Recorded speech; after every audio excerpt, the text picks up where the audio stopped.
Have you ever felt like your bank account was your best friend? Like the numbers on the screen were your ultimate safety net? Meet Julien. He was a high-flying executive, living the dream. Sharp suits, fancy dinners, and a social circle that seemed as solid as his stock portfolio.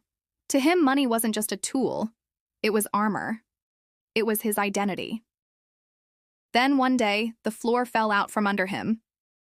A sudden corporate restructure, a cold, impersonal email, and just like that, his career was over. The shock was brutal, but what came next was even worse. The phone calls stopped. The dinner invitations dried up. His so-called friends, the ones who had clapped him on the back at exclusive clubs, vanished along with his paycheck. Julien found himself alone in a cold, quiet apartment that felt more like a tomb than a home. He was a ghost in his own life, watching everything he had built disappear piece by piece. The fancy car was repossessed. The designer clothes were sold for a fraction of their price. He hit rock bottom, surrounded by four walls and the deafening silence of abandonment. The world he had trusted, the world of wealth and status, had proven to be a house of cards. In that desolate place, with nothing left to lose, he stumbled upon an old book he hadn't opened in years. His eyes fell on a single verse, Hebrews 13:5.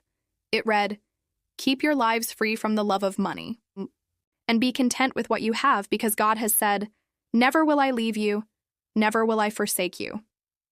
The words hit him like a lightning bolt. Never will I leave you, never will I forsake you. It was a promise, a vow. He realized he had spent his entire life loving something that could leave money, and it did. But here was a promise of a presence that would never leave, no matter what his bank balance said. This wasn't just a comforting thought. It was a fundamental shift in his entire worldview. Slowly, Julien began to rebuild his life, but on a completely new foundation. He stopped chasing paychecks and started chasing purpose. He traded his obsession with financial security for a deep trust in this unwavering divine presence. It wasn't about becoming rich again, it was about becoming whole. He started volunteering, using his business skills to help a local nonprofit. He reconnected with his family, finding genuine love that wasn't tied to his net worth. This new path wasn't as glamorous as his old one, but it was infinitely more fulfilling.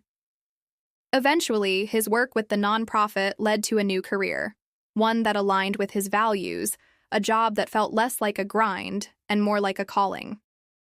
Julien's story is a powerful reminder. Our possessions, our status, our money, they are fickle friends. They can be here today and gone tomorrow. But there is an invisible safety net that holds us even when we're in a free fall. It's the constant, unshakable presence of a God who promises to never leave us. Shifting our trust from the temporary things we can see to the eternal presence we can feel is the most valuable investment we can ever make.